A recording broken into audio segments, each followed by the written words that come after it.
عورت کو اگر من پسند شخص مل جائے تو اس کے سارے ارمان پورے ہو جاتے ہیں، اور اگر مرد کو من پسند عورت مل جائے تو وہ گھر کے سارے کام کرنا سیکھ جاتا ہے۔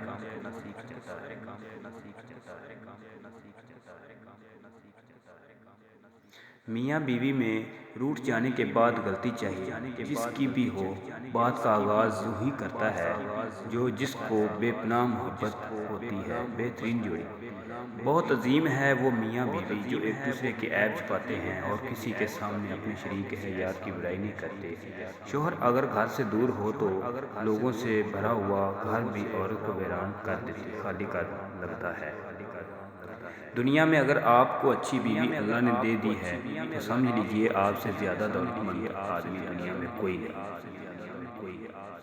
اور عورت کبھی خوش قسمت نہیں ہوتی جس کے پاس دنیا کی ساری عیش عشرت ہو، بلکہ خوش قسمت عورت وہ ہوتی ہے جس کے پاس اپنے شوہر کی سچی اور پاک صاف محبت ہو۔ میاں بیوی کا رشتہ اتنا میٹھا ہے کہ اگر کوئی ایک بیمار ہو جائے تو دوسرے راتوں کو نیند نہیں کھل جاتی ہے اور اپنی جان کی پرواہ کیے بغیر اس کی خدمت کرتے ہیں۔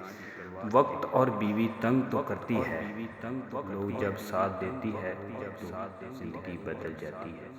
ایک عورت کا پیار حاصل کرنے کے لیے دولت معنی رکھتی بلکہ اس کی سوچ سے بڑھ کر اس کو پیار اور عزت بھی دیتی ہے۔ عورت کو ایسے مرد حضرات کی ضرورت ہوتی ہے جو اسے بچوں کی طرح ڈیل کرے اور اس کی بچگانہ حرکات کو برداشت کرے۔ سب سے ضروری یہ ہے، من چاہے عورت کی وجہ تو تھکے ہارے مرد کی وجود میں جان ڈال دیتی ہے، اور ایسی عورت کی وجہ سے مرد کہہ سکتا ہے کہ یہ عورت اچھی ہے۔ عورت دنیا کی وہ واحد مخلوق ہے جس سے پیار بھی کرو تو وہ ڈر جاتی ہے۔ اپنی بیوی کو کبھی دکھ نہ دیں کیونکہ بیویوں کی دنیا بہت چھوٹی ہوتی ہے، شوہر سے شروع ہوتی ہے اور شوہر پر ہی ختم ہوتی ہے۔ ہم سفر اگر بلا وجہ ناراض ہو جانے لگے تو سمجھ جائیں کہ وہ اس اداس ہے اور آپ کی محبت تک کی ضرورت ہے۔ لڑنے کی بجائے پیار اور مذاق کر کے منانا سمجھداری کی نشانی ہے۔ عورت کے بارے میں مشہور ہے کہ تم اسے خوبصورت کہو وہ خوبصورت ہوتی چلی جائے گی، تم اسے اچھے کہو وہ اچھی ہوتی چلی جائے گی۔ ایسے ہی یہ ہم سفر چلتا ہے، مگر جب تم اس میں عیب نکالتے ہو تو چھوٹی غلطی کو بڑے بنا دیتے ہو۔ اس کے لباس، کھانے، روزمرہ کے کاموں میں عیب نکالتے ہو تو اسے دن بدن عیب دار کرتے جاؤ گے۔ عورت کی زندگی میں نماز اور قرآن کے بعد اگر کوئی سکون دینے والی چیز ہے تو وہ ہے اس کے شوہر کی سچی اور پاک صاف محبت۔ شوہر کا کندھا ایسی جگہ ہے جہاں سر رکھ کر ساری فرمائشیں مل جاتی رہتی ہیں۔ مرد کا حسن اور پیسہ عورت کو اتنا متاثر نہیں کرتا جتنی مرد کی سیرت اور پاکیزگی متاثر کرتی ہے۔ رسول صلی اللہ علیہ وآلہ وسلم نے ارشاد فرمایا، مسلمان مرد کے پاس زنان کے بعد سب سے قیمتی چیز نیک بیوی ہے۔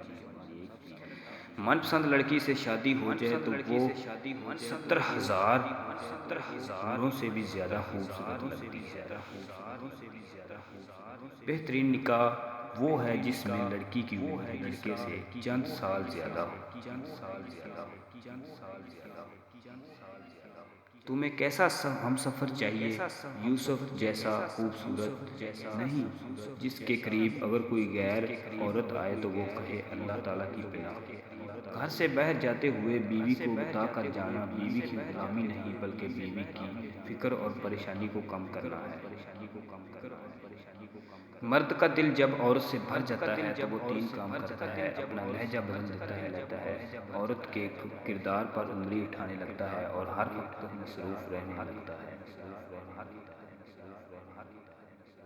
مرد کی کامیابی کے پیچھے ماں کے سوا کوئی دوسری عورت نہیں ہو سکتی کیونکہ دوسری عورت ایک کامیاب پر ٹوٹتی ہے۔ شوہر اگر مخلص ہو تو بیوی سسرال میں ہر قسم کی مشکلات برداشت کر لیتی ہے۔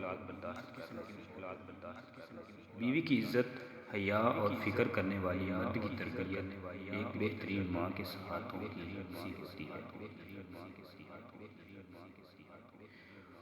وہ جھونپڑی جہاں عورت مسکراتی ہے اس عالیشان محل سے بہتر ہے جہاں عورت روتی ہے۔ شوہر اپنی بیوی کو ہاتھ سے کھلاتا ہے تو یہ بیوی کی غلامی نہیں، رسول صلی اللہ علیہ وسلم کی سنت ہے۔ ایک مرد کی آدھی خوبصورتی تو اس کی زبان میں ہوتی ہے اور آدھی اس کی وفا